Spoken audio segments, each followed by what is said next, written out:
एक नेताजी के पुराने ढेर सारे वीडियो बाजार में घूम रहे हैं और उनके एक विचार से दूसरा विचार कितना कॉन्ट्राडिक्टरी है। नरेंद्र मोदी गाరు प्रधानमंत्री गाరు पवन कल्याण मर्चिपोयाరు। మీరు దేశానికి ప్రధానమంత్రి అయితే अच्छे दिन आ जाएगा, किधर है वो अच्छे दिन? अभी तक नहीं दिखा है। ఆంధ్ర ఎంపీలని ఢిల్లీలో నిజంగా మాట్లాడతారు, మనల్ని కుక్కలతో పోలుస్తారు। ఇదే మనకిచ్చే జాతి గౌరవం? ఆంధ్రులు ద్రోహుల పాలకులు చేసిన తప్పులకి ప్రజల శిక్ష ప్రజలక ఏం మాట్లాడతాం, ఎవరు మాట్లాడతాం? ఒక్కసారి మన కోసం వచ్చిన మోదీ గారికి, మన కష్టాలకు భుజం కాయడానికి వచ్చిన మోదీ గారికి, 5 కోట్ల మంది ప్రజల కోసం నేను ఉన్నానని చెప్పి వచ్చిన మోదీ గారికి ఒక్కసారి బలంగా కరతాళ ధ్వనులతో ఘన స్వాగతం పలుకుదాం। భారతీయ జనతా పార్టీ నాయకులు, కాంగ్రెస్ పార్టీ నాయకులు ఇద్దరు ఏకమై మమేకమై అడ్డగోలుగా రాష్ట్రాన్ని విభజించి తెలుగుదేశం ఎంపీలని చిత్తగొడతా ఉంటే ఈ రోజు వెళ్లి వాళ్ళు కాళ్ళు పట్టుకొని తిరుగుతా ఉన్నారు చంద్రబాబు నాయుడు గారు।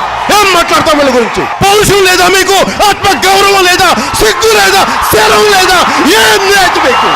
దేశ ప్రజల ఆశీస్సులతో ముచ్చటగా మూడోసారి ప్రధానమంత్రి అవ్వబోతూ హ్యాట్రిక్ కొట్టబోతున్న శ్రీ మోదీ గారికి ఆంధ్ర రాష్ట్ర ప్రజల తరపు నుంచి ఎన్డీఏ కూటమిలో భాగస్వామ్యమైన 3 పార్టీలు భారతీయ జనతా పార్టీ, తెలుగుదేశం, జనసేన తరపు నుంచి శ్రీ నరేంద్ర మోదీ గారికి ఘన స్వాగతం పలుకుతూ హృదయపూర్వక నమస్కారాలు తెలియజేస్తున్నాను। టీడీపీతో చదగడానికి నాకేం పిచ్చేంటి? సైకిల్ చైన్ తెగిపోయి చాలా సంవత్సరాలు అయిపోయింది వాళ్ళకి। ఇప్పుడు సైకిల్ చైన్ లేకుండా సైకిల్ ఎక్కడికి వెళ్తే అక్కడే దొక్కుతుంది, అక్కడే ఉన్నారు। వాళ్ళకి తిరిగిన ఫీలింగ్ ఏదో కష్టపడుతున్న ఫీలింగ్ అంటే స్టాండ్ వేసుకుని తొక్కుకోమరండి సైకిల్ చైన్ లేని సైకిల్। ఆ ఉన్న సైకిల్ చైన్ మనం ఎప్పుడు తెంపేసాం? 2018లో వాళ్ళ అవినీతిని చూసి తెంపేసి పక్కన పెట్టాం। జనసేన, తెలుగుదేశం కలిపి పోటీ చేయబోతున్న ఎన్నికల్లో ఖచ్చితంగా పోటీ చేయబోతున్నాయి। ఇది కష్టంగా ఉండొచ్చు, అలాగే ఖచ్చితంగా భారతీయ జనతా పార్టీ దీనికి కలిసి వస్తుందని నేను సంపూర్ణంగా విశ్వసిస్తున్నాను, నమ్ముతున్నాను, అదే జరుగుతుంది।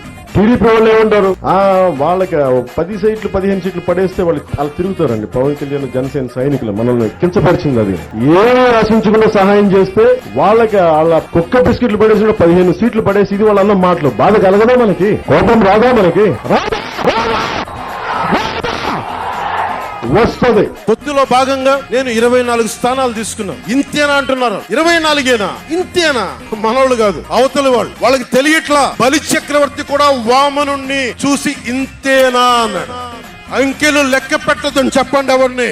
अब लोग एक साथ देखते होगा, अरे ये आदमी इतना हमें मूर्ख बनाता था, हमारी आंख में धूल झोंकता।